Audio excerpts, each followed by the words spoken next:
उस GDS updates में आपका भी स्वागत करते हैं मेरे भाई। बहुत बड़ी खुशखबरी आई है 3 लाख जीडीएस का लिए मेरे भाई, क्योंकि कहीं ना कहीं स्ट्राइक प्रॉपर तरीके से सफल नजर हुए आ रहा है। अब 8वां वेतन आयोग कहीं ना कहीं डीए मर्ज पे खेल शुरू हो रहा है। एफएनपीओ यूनियन शिवाजी वासी रेड्डी ने क्लियर कह दिया है कि जब तक 8वां वेतन आने में तो अभी समय है, कहीं ना कहीं 18 महीने का समय, और 2028 तक आप 8वां वेतन को क्लियरेंस करोगे। तो जब तक अभी डीए जैसे जैसे बढ़ेगा, उस डीए को मर्ज की तैयारी और डिमांड के लिए भारत सरकार को यहाँ पर इन्होंने पत्र लिखा है। और ये 8 पे के जो चेयरपर्सन है उनको लिखा है कि इससे ज़्यादा से ज़्यादा मेरे भाई शेयर करना, वीडियो को अंत तक जरूर देखना। अब देखो एफएनपीओ का कहना क्या है, वो कहने के चाहते क्या है। 27 फरवरी का ये लेटर मेरे भाई, वो कहना क्या चाहते हैं ये देखो, सबसे पहले हैरान हो जाओ। देखो मेरे भाई, एफएनपीओ यूनियन के 8 CPC पे कहनाम क्या है। चेयरपर्सन है 8वां वेतन के लिए, 27 फरवरी का लेटर है और टॉप लेवल का लेटर इन्होंने लिखा है सभी 3 लाख ग्रामीण डाक सेवक के लिए। अंत तक जरूर देख के जाना। मर्ज की तैयारी इन्होंने कहा है कि मर्ज करवाइए 50% DA, 50% DA with the basic and the grant of interim relief in the view of continuing inflammation. अब ये देखो इसका कहनाम क्या है, कहना क्या चाहते हैं, पूरे अंत तक जरूर देख के जाना, क्योंकि इसी से आपका granted to the CPC. DA होता क्या है जानते हो। डीए कोई भी सेंट्रल गवर्नमेंट एम्प्लॉयज़ को मिलता है, पेंशनर्स को मिलता है, और क्लियरली कहा जाता है तो डीए राइज किस लिए होता है, न्यूट्रलाइज किया जाता है प्राइस रेज पे। जानते हो all India CPI index check किया जाता है, किस प्रकार से बढ़ाना है। और डीए हर साल जानते हो, हर महीना 6 मंथ पे डीए हमेशा महंगाई भत्ता जिसको कहा जाता है बढ़ता है। अब ये देखो क्लियर मुद्दा क्या है, कहना क्या चाहते हैं एफएनपीओ यूनियन, साफ साफ कहना क्या चाहते हैं। इन्होंने कहा है कि आप जस्टिफाई करिए जो डीए है ना, 50% डीए को सीधे आप मर्ज कर दीजिए। किसके साथ, बेसिक पे के साथ।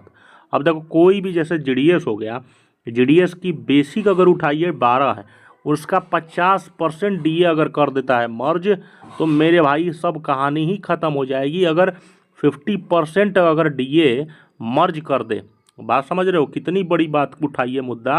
अगर ये मुद्दा क्लियर हो गया तो मेरे भाई सारा खेल और सारे जीडीएस, 3 लाख जीडीएस को खुशी मिलेगी। अब देखो 12,000 अगर जानते हो बेसिक होता है किसी भी जीडीएस का, बीपीएम का। अब 12 का अगर 50% ले लेते हो तो 6,000 होता है, और जहाँ पे ये तुम्हारी टीआरसीए बन जाए, यानी कि 18,000 बेसिक हो जाएगा मेरे भाई। बेसिक और डीए को मर्ज कर देगा, यानी कि पूरा प्रॉपर तरीके से तैयारी हो रही है। तो अब सोचो मेरे भाई कितनी अच्छी खासी खुशखबरी मिल सकती है अगर मर्ज कर दिया तो।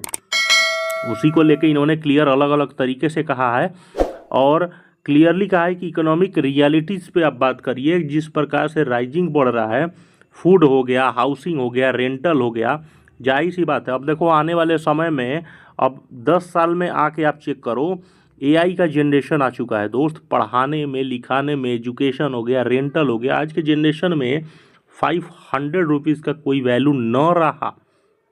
लेकिन इंडिया पोस्ट ही एक ऐसी विभाग है जहां पर आप समझ जाओ कि ऑफिस का मेंटेनेंस के लिए 500 रुपये देता है। मतलब मेरे भाई सोचो, प्राइवेट वाले भी इस प्रकार से, मतलब इस प्रकार का व्यवहार वो नहीं करते हैं जिस प्रकार से व्यवहार भारतीय डाक करती है, खास करके उन तमाम 3 लाख जीडीएस का।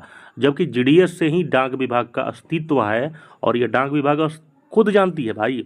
आप डाक विभाग के कर्मचारी जितने भी A1 कर्मचारी हैं, चाहे B ग्रेड के कर्मचारी हैं, जो गेजेटेड ऑफिसर्स हैं, तमाम सभी जीडीएस जानते हैं, और सभी जानते हैं कि उनकी जीडीएस से किस प्रकार से चल रही है सिस्टम।